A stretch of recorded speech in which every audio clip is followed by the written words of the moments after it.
ಈಗ ಇನ್ನು 35 ದಿನ ಇದೆ ಇವತ್ತಿಗೆ. ಜೂನ್ 21ನೇ ತಾರೀಕು ಸಂಡೇ ನೀಟ್ ಎಕ್ಸಾಮ್ ನಡೆಸ್ತಾ ಇದ್ದಾರೆ. ನಾನು ಕರ್ನಾಟಕದ ವಿದ್ಯಾರ್ಥಿಗಳಿಗೆ ಹೇಳ್ತೀನಿ, ಈಗಲೂ ಕಾಲ ಮಿಂಚೋಗಿಲ್ಲ. 35 ಡೇಸ್ ನೀಟಾಗಿ ಪ್ರಿಪೇರ್ ಆಗಿ ದಯವಿಟ್ಟು NCERT ಮೇಲೆ ಫೋಕಸ್ ಮಾಡಿ. ಸೊ ಗೆಸ್ಟ್ ಪೇಪರ್ ಎಲ್ಲ ಮ್ಯಾಚಿಂಗ್ ಕರೆಕ್ಟ್ ಆಗಿರೋದ್ರಿಂದ ಪ್ರಾಯಶಃ ಪೇಪರ್ ಸ್ವಲ್ಪ ಮಟ್ಟಿಗೆ ಅನ್ಎಕ್ಸ್ಪೆಕ್ಟೆಡ್ ಬರಬಹುದು ಅಂತ ಸಾಮಾಜಿಕ ಜಾಲತಾಣದಲ್ಲಿ ತುಂಬ ಜನ ಟೀಚರ್ಸ್ ಹೇಳ್ತಾ ಇದ್ದಾರೆ. ಸೊ ದಯವಿಟ್ಟು NCERTಯಲ್ಲಿ ಇನ್ಟೆಕ್ಸ್ಟ್ ಎಕ್ಸಸೈಸಸ್ಸು, ಸಮ್ಮರಿ ಮತ್ತು ಈ ಸೈಂಟಿಸ್ಟ್ಗಳ ಬಗ್ಗೆ, ವಿಶೇಷವಾಗಿ ಬಯಾಲಜಿನ NCERT ಲೈನ್ ಬೈ ಲೈನ್ ಓದಿ. ಖಂಡಿತವಾಗೂ ಒಳ್ಳೆಯದಾಗುತ್ತೆ. 35 ದಿನ ಸೀರಿಯಸ್ಸಾಗಿ ಕನಿಷ್ಠ ಒಂದು 14-15 ತಾಸು ಓದಿದ್ರೆ ನೀಟ್ ಪರೀಕ್ಷೆ ಪಾಸ್ ಆಗುತ್ತೆ. ಕರ್ನಾಟಕದ ವಿದ್ಯಾರ್ಥಿಗಳಿಗೆ ರಿಕ್ವೆಸ್ಟ್ ಮಾಡ್ತೀನಿ, ದಯವಿಟ್ಟು ಸೀರಿಯಸ್ಸಾಗಿ ಓದಿ. ಮತ್ತು ಇನ್ನೊಂದು ಹೇಳಕ್ಕೆ ಬಯಸ್ತೀನಿ ಸರ್, ನೀಟ್ ಕ್ವಶನ್ ಪೇಪರ್ನ ಲೀಕ್ ಮಾಡಿರೋ ವ್ಯಕ್ತಿ BJPಯ ಯುವ ಮೋರ್ಚಾದ ಸದಸ್ಯ, ರಾಜಸ್ಥಾನದ ಶಿಕ್ಷಣ ಮಂತ್ರಿ, BJP ಸರ್ಕಾರದ ರಾಜಸ್ಥಾನದ ಶಿಕ್ಷಣ ಮಂತ್ರಿಯ ಆತ್ಮೀಯ.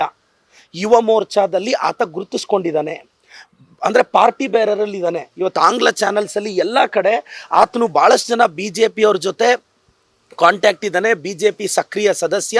ಇವತ್ತು BJPಯ ರಾಜಸ್ಥಾನದ ಎಜುಕೇಷನ್ ಮಿನಿಸ್ಟರ್ ಆತ್ಮೀಯ. ಅವ್ರ ಜೊತೆ ಕಾರಲ್ಲಿ ಟ್ರಾವೆಲ್ ಮಾಡೋದು ಎಲ್ಲ ಫೋಟೋಸು ಅವ್ನ ಪೇಜಲ್ಲಿ ಸಿಕ್ಕಿದೆ. ಇದನ್ನು ಅಫಿಷಿಯಲಿ ಇಂಗ್ಲೀಷ್ ಮೀಡಿಯಾದವರು ಬಹಿರಂಗಪಡಿಸಿದ್ದಾರೆ. ಸೊ ಇದರಿಂದ ಏನು ಅರ್ಥ ಆಗುತ್ತೆ, ಈ ಪೇಪರ್ ಸ್ಕ್ಯಾಮಿಂದ BJP ಅವ್ರು ಇದ್ದಾರೆ. ಈಗ ಯುವ ಮೋರ್ಚಾವನ್ ಇದ್ದಾನೆ ಅಂತ ಸಾಮಾಜಿಕ ಜಾಲತಾಣದಲ್ಲಿ ಓಡಾಡ್ತಿದೆ. ಇದರಿಂದ BJPಯವರ ಇಂಟಿಗ್ರಿಟಿ ಅರ್ಥ ಆಗುತ್ತೆ. ನಮ್ಮ ತೇಜಸ್ವಿ ಸೂರ್ಯ ಅವರು ನಿನ್ನೆ ಜನಿವಾರದ ಬಗ್ಗೆ ಮಾತಾಡಿದ್ರು. ಸರ್, ಬ್ರಾಹ್ಮಣ ಸಮುದಾಯ ನಮ್ಮ ಸಮಾಜಕ್ಕೆ ತುಂಬ ದೊಡ್ಡ ಕೊಡುಗೆ ಕೊಟ್ಟಿದೆ. ಬ್ರಾಹ್ಮಣ ಸಮುದಾಯದ ಬಗ್ಗೆ ನನಗೆ ಅಪಾರವಾದ ಗೌರವ ಇದೆ.